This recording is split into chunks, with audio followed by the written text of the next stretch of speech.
Hi, good day from Kingston Whitehands. Today, we would like to show a very interesting termite entry point.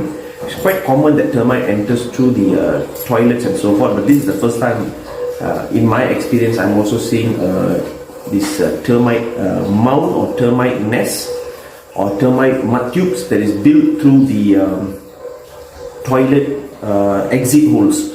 So let me show you.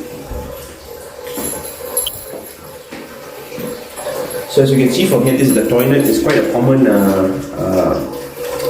drainage, termite drainage, right? So this is all termite mud tubes, right? So these termites have already built a hard nest and also mud tubes through this drainage. So I will also show you other termite damages in this property. Thank you.